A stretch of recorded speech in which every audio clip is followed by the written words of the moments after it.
Little Red Hot by Eric A. Kimmel. Illustrated by Laura Huliska-Beath.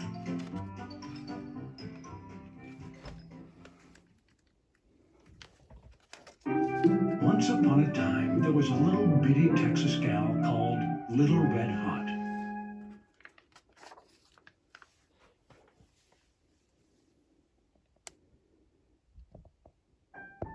Folks called her that because she loved to eat red hot chili peppers. She ate peppers for breakfast, lunch, and dinner. She ate pepper ice cream for dessert. She had hot pepper cake for her birthday with jalapenos on top instead of candles. Gross! Folks used to say that Little Red Hot could eat fire out of a stove. Little Red Hot would answer, "No, I wouldn't do that. Fire ain't hot enough."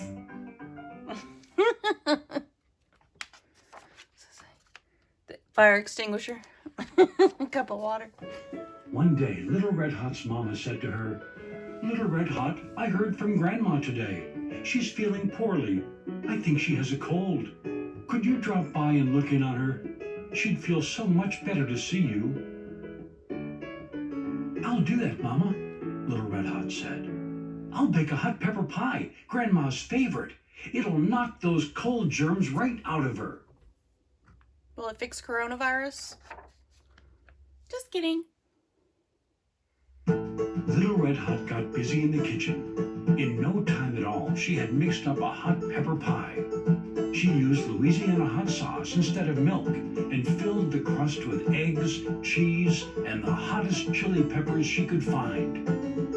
Jalapeno peppers that could make a grown man weep. Tabasco peppers that could knock over a longhorn.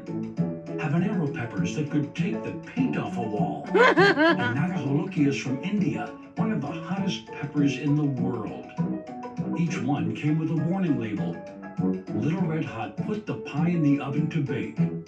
She didn't have to turn the oven on. That pie was so hot it baked itself. Goodness.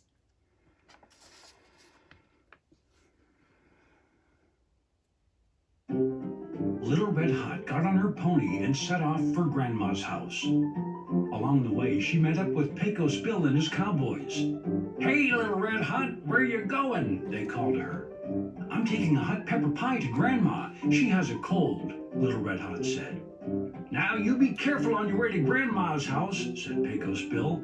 "We just talked to 3 little tamales. They say that Senor Lobo, the big bad wolf, is prowling around the neighborhood. Lobo. You keep an eye out for him." You know that word, Lobo. "I'll do that, Pecos Bill," Little Red Hot promised. These two fairy tales, a fairy tale and a tall tale going together.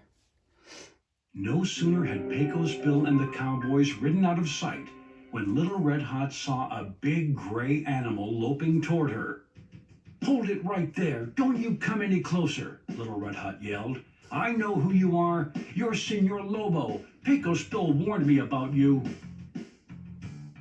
The big gray animal stopped running. "You got me all wrong, miss," he said. "I'm not Senor Lobo. I'm Senor Coyote. I may be tricky, but I wouldn't hurt a fly." "You're mighty big for a coyote," Little Red Hot said. "You're a mighty smart little girl, and pretty too. Where are you going?" "I'm going to visit my grandma. She's feeling poorly," said Little Red Hot. "What a good little girl you are. You tell your grandma I hope she feels better." And off he went.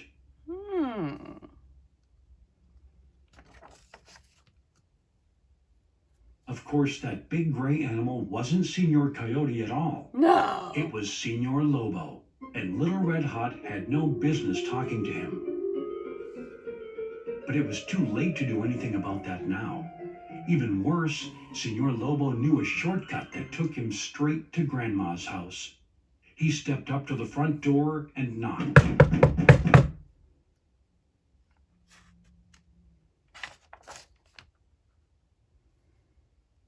"Little Red Hot, is that you?" Grandma said. Senor Lobo made his voice sound like Little Red Hot's.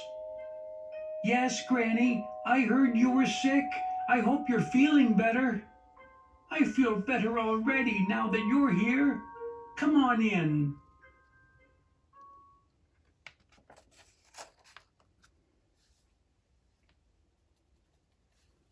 Senor Lobo did just that.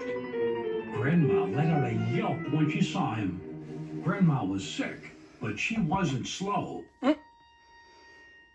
She jumped out the window and ran.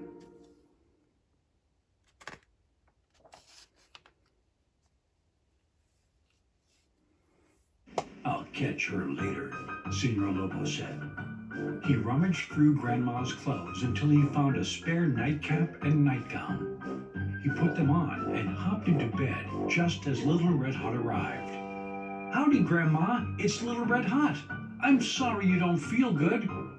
Why is your front door open? To let in the breeze, darling, to let in the breeze, Senor Lobo said. I brought you a surprise, Grandma. Little Red Hot went into the kitchen. She cut a big wedge of hot pepper pie and put it on a plate. She carried it to Grandma's bedroom. Ooh, spicy. Senor Lobo lay on the bed with the covers pulled up to his nose. Little Red Hot looked at him real hard. Grandma, what big eyes you got. The better to see you with, darling, Senor Lobo said. Grandma, what big ears you got. The better to hear you with, darling. We just gonna sit Senor around Lobo and said. talk about how big I'm getting? I love that movie, Hoodwinked. Make sure you check out that movie, Hoodwinked, on Netflix. Grandma, what big teeth you got. Now don't say another word, 'cause I know what they're for, said Little Red Hot. What are they for, darling? Senor Lobo asked. She knows. Look at those eyes.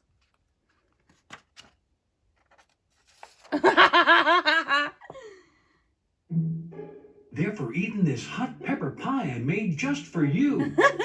Little Red Hot shoved that wedge of pie into Senor Lobo's mouth. Oh, I can't show you this. It's too funny. Say he yelled. Didn't do him justice. He hollered so loud, space aliens could have heard him over in the next galaxy. He didn't go out the front or the back. He shot straight up like a rocket, right through the ceiling of Grandma's bedroom, trailing fire and smoke as he went.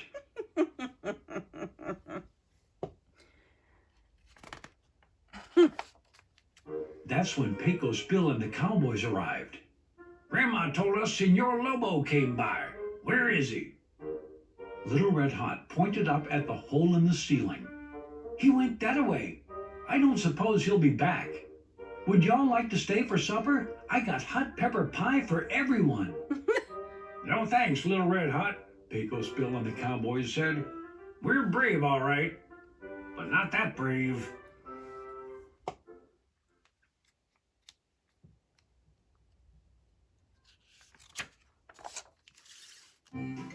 So Little Red Hot and her grandma ate that hot pepper pie all by themselves. Every last crumb. And guess what? It knocked those cold germs flat out, just as Little Red Hot had promised. Oh, that's sweet. Here's your quiz information if you need to pause. This is Little Red Hot, a Scholastic book. I hope you enjoyed it.